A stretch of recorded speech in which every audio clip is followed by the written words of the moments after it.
ഈ ആളുകളൊക്കെ ഇരിക്കുമ്പോൾ തന്നെ നമുക്ക് തോന്നുന്ന ഈ മുകേഷാണെങ്കിലും ബാബു ഒക്കെ പറയുന്നത് പോലെ അങ്ങനെ പറയാൻ എനിക്ക് പറ്റിയില്ലെങ്കിലും ചില ആളുകളുടെ ചിരിയാണ് ഇതുപോലെ കഥ പടച്ചു വിടാൻ ഇതുപോലൊരാൾ വേറെ ഇല്ല. എനിക്ക് തോന്നുന്നത് അങ്ങനെ തന്നെയാണ്. എനിക്ക് തോന്നുന്നത് ഞാൻ ഇപ്പം അത് പറയാൻ കാരണം ഫിലിപ്സ് എന്ന് പറയുന്ന സിനിമ മുകേഷ് ഏട്ടൻ തകർത്ത് വെച്ചിരിക്കുന്ന ഒരു സിനിമയാണ്. ഇന്നസെൻ്റ് ഏട്ടനും അതിൽ അഭിനയിച്ചിട്ടുണ്ട്. പക്ഷെ അത് കഴിഞ്ഞതിന് ശേഷം ഇന്നസെൻ്റ് ഏട്ടൻ്റെ മരണത്തിന് ശേഷമാണ് പിന്നെ ഞാൻ പോയത്. ജോഷിയാണ് ഡബ് ചെയ്ത് ഞാനത് ആർക്കും പറഞ്ഞൂടെ. ഇപ്പോഴായിരിക്കും ചിലപ്പോൾ അറിയാൻ പോകുന്നത്. അത്ര പെർഫെക്റ്റ് ആയിരുന്നു എന്ന് മാത്രമല്ല, എനിക്ക് ഉള്ള പ്രത്യേകമായിട്ടുള്ള ഒരു മനസ്സിലാകാത്ത ഒരു നമ്മുടെ ലാസ്റ്റ് സിനിമ, അതും മനാർമത്തായി കൂടെ വന്നിട്ട് പിന്നെ എത്രയോ സിനിമകൾ ചെയ്തു. ലാസ്റ്റ് സിനിമ അദ്ദേഹം എൻ്റെ കൂടൊപ്പമായിരുന്നു, അതും ഏറ്റവും അടുത്ത സുഹൃത്തായിട്ട്. അതേപോലെ തന്നെ എൻ്റെ അടുത്ത് വന്ന് പറഞ്ഞു, അപ്പോൾ സുഖമില്ലാതിരിക്കുകയാണെന്ന് എൻ്റെ അടുത്ത് വന്ന് പറഞ്ഞു, ഇവരൊരു സിനിമ വിളിക്കുന്നുണ്ടല്ലോ, നീയും ഉണ്ടല്ലോ അതിനകത്ത്, ബാംഗ്ലൂരുമൊക്കെ പോകണമെന്ന് പറഞ്ഞൊരു ഷൂട്ടിങ്ങിന്. ഞാൻ വരുന്നില്ലടാ. ഞാൻ പറഞ്ഞ് തീരെ വയ്യെങ്കിൽ ഞാൻ നിർബന്ധിക്കുന്നില്ല, പക്ഷേ ചേട്ടനത് ചെയ്യണം എന്നുള്ളതാണ് കാര്യം. അവർക്ക് വേറെ ഓപ്ഷൻ ഇല്ല. ചേട്ടനാണ് അതിൻ്റെ അതോറിറ്റി. ബാംഗ്ലൂരൊക്കെ ആര് ചേച്ചി എല്ലായിട്ടും നമ്മളിപ്പോൾ എത്രയോ പ്രാവശ്യം പോയിരിക്കുന്നത്. അങ്ങനെ ഒരു നിർബന്ധത്തോടുകൂടി പറഞ്ഞതുകൊണ്ടാണ് അദ്ദേഹം അത് ചെയ്തത്. അത് ലാസ്റ്റ് പടമാണെന്നും നമ്മൾ അറിയുന്നില്ല, പക്ഷെ അതും അങ്ങനെ ഒരു നിമിത്തം വന്നു. അത് ഇത് പറയാൻ മടിയില്ലായ്മ. എനിക്ക് വീണ്ടും ഒരു അനുഭവമുണ്ട്. ഞാൻ ഗാനഗന്ധർവൻ എന്ന് പറയുന്ന സിനിമ ചെയ്യുന്നതിൽ അപ്പം ഡെയിലി പേയ്മെന്റ് ആണല്ലോ ഒരു ആർട്ടിസ്റ്റിന്. ചെറിയ ചെറിയ വേഷങ്ങൾ ആണ് വരുന്നതെങ്കിൽ ഒരു സിനിമ പേയ്മെന്റ്, ക്യാരക്ടർ വേഷം ആകുമ്പം ഒരു ദിവസം ഇത്ര രൂപ, അങ്ങനെ ഇത്ര ദിവസം എന്ന് പറഞ്ഞു. അപ്പോൾ ഞാൻ ഇന്നസെന്റിനെ വിളിച്ചപ്പോൾ അദ്ദേഹത്തിന് എനിക്ക് 2 ദിവസമാണ് അദ്ദേഹത്തിന്റെ വേണ്ടത്. അപ്പൊ അദ്ദേഹം എന്നോട് പറഞ്ഞു, 2 ദിവസം ഇതിപ്പോ ഞാനൊന്ന് നോക്കട്ടെ, ഇതിന്റെ ഇടയിൽ അങ്ങനെ ഇങ്ങനെയെന്നൊക്കെ പറഞ്ഞ് കുറെ പറഞ്ഞ അവസാനം 2 ദിവസം എനിക്ക് പിറ്റേന്നൊരു തിരക്കുണ്ട്, ഞാൻ അതൊന്നും മാറ്റി വെച്ചിട്ട് നോക്കാന്നൊക്കെ പറഞ്ഞ് ഡേറ്റ് തന്നു. ഫസ്റ്റ് ദിവസം ഒരു ഉച്ചയായപ്പോൾ ഞാൻ മടക്കേന്നും പറഞ്ഞ് എടുത്തു തീർത്തിട്ട് ഇന്നസെന്റിനോട് പറഞ്ഞു, ചേട്ടൻ അന്ന് ഇങ്ങനെ പറഞ്ഞല്ലോ, എന്തോ ഫംഗ്ഷൻ ഉണ്ട്, തിരക്കുണ്ടെന്നൊക്കെ പറഞ്ഞത് കൊണ്ട് ഞാനത് ടെൻഷനില്ല. അപ്പൊ എന്റെ വിചാരം എനിക്ക് വലിയൊരു അഭിനന്ദനങ്ങൾ കിട്ടുന്നതാണ്. ഞാൻ പറഞ്ഞു, ഇന്ന് രാത്രി 8 മണിക്കുള്ളിൽ ചേട്ടന്റെ സീൻ ഞാൻ എടുത്ത് തീർത്ത് ചേട്ടനെ ഫ്രീ ആക്കും എന്ന് പറഞ്ഞു. പതുക്കെ എന്നെ വിളിച്ചിട്ട്, എടാ തിരക്കുണ്ടെന്നൊക്കെ പറയാത്ത ആരെയുള്ള, നീ ഇതും കേട്ടോണ്ട് നാളത്തെ ഷൂട്ടിംഗ് മാറ്റി വെച്ചാല് ഒരു ദിവസം പോയി.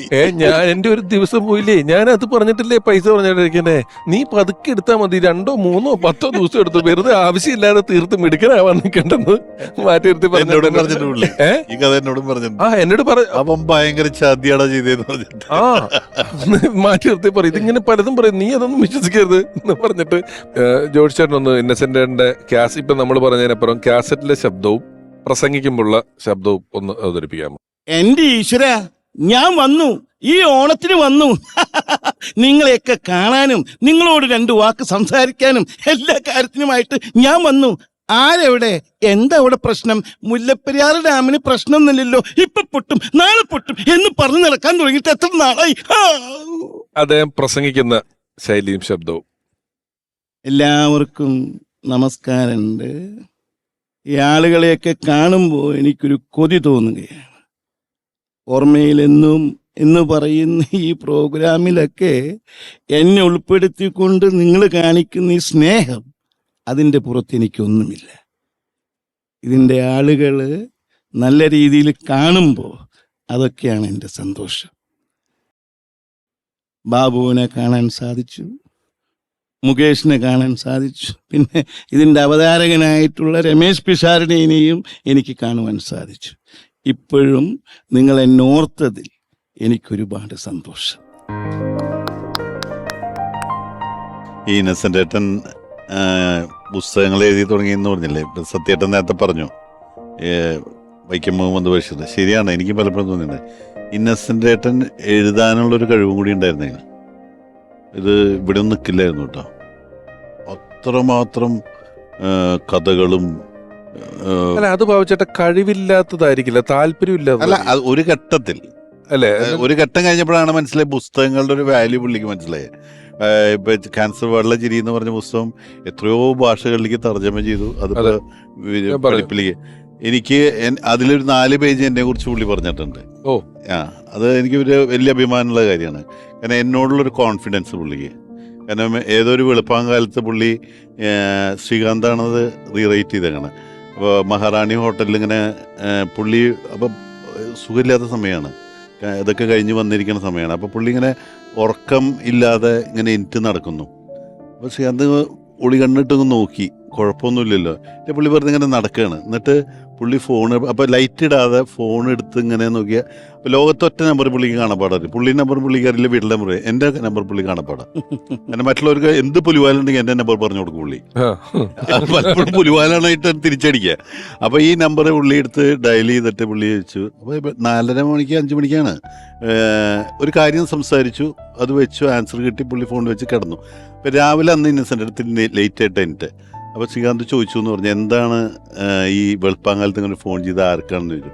ഞാൻ അവനെ വിളിച്ചാടാ, ഇന്ന ഇടവേള വിളിച്ചതാ. അല്ല, എനിക്കൊരു കാര്യം ഇങ്ങനെ മനസ്സിലിങ്ങനെ ഒരു സംശയം ഉണ്ടായിരുന്നു. അവൻ ഏത് രാത്രി വിളിച്ചാലും ഫോൺ എടുക്കും, എനിക്കതിൻ്റെ ആൻസറും കിട്ടി, ഞാൻ സുഖമായിട്ട് കിടന്നു തുടങ്ങി. അപ്പോൾ അതാണ് പുള്ളിയിൽ എന്നുള്ളൊരു വിശ്വാസം. പിന്നെ ഞങ്ങൾ തമ്മിലെന്ന് പറഞ്ഞു കഴിഞ്ഞാൽ ഇങ്ങനെ ഇരുന്നാൽ മതി. ഇപ്പം പല മീറ്റിങ്ങുകൾക്ക് അറിയാം, പ്രൊഡ്യൂസർ അസോസിയേറ്റ് മീറ്റിംഗ് ഇപ്പോൾ നല്ല ഫൈറ്റുള്ള സമയം ആ സമയത്ത്. അപ്പോൾ നമ്മളൊന്നും പ്രിപ്പയർ ചെയ്തല്ല പോണേ. പക്ഷെ അവരൊരു സാധനം ഇട്ട് തരുമ്പോൾ ഞാനൊന്ന് ഇന്നസെൻ്റ് ഉണ്ടെങ്കിൽ മുഖത്തേക്ക് നോക്കിയാൽ ഇന്നസെൻ്റ് മനസ്സിലായത് കുഴപ്പമാണെന്ന് മനസ്സിലാവും. നമ്മൾ പറയുന്നില്ല, ചിരിച്ചിട്ടന്നെ തോന്നുന്നത്. ഇങ്ങനൊരു ഞങ്ങൾ തമ്മിലൊരു വലിയ അന്തർധാര വർക്ക് ചെയ്തിട്ടുണ്ട്. ഇന്നസെൻ്റിൻ്റെ ആ രോഗത്തിൻ്റെ ഘട്ടങ്ങൾ നമ്മൾക്ക് കൃത്യമായിട്ട് അറിയാമായിരുന്ന ഒരാളാണ് ഞാൻ. അവസാനം അദ്ദേഹം ഹോസ്പിറ്റലിലേക്ക് പോകുന്നതിന് മുമ്പ് ഏകദേശം എൻ്റെ അടുത്ത് പറഞ്ഞിട്ടുണ്ട്, ഇനി ഒരു തിരിച്ചു വരവ് എനിക്കില്ല എന്നുള്ള പൂർണ്ണ ബോധ്യത്തോടു കൂടി എന്നെ ഉണ്ട്. പക്ഷെ 2 കാര്യങ്ങൾ ഞാൻ പലയിടത്തും പറഞ്ഞ കാര്യമാണ് തന്നെ. 2 കാര്യങ്ങളാണ് പുള്ളി എന്നെ അന്ന് പറഞ്ഞ കാര്യങ്ങൾ. എനിക്ക് വേണ്ടി ഒരു സ്ഥലത്ത് പിരിവ് നടത്തരുത്, എന്ത് ഘട്ടം വന്നാലും. അത് ചിലപ്പോൾ സോനുവിന് തീരുമാനം എടുക്കാൻ പറ്റില്ല, പക്ഷെ നീ അവിടെ തീരുമാനം എടുക്കണം.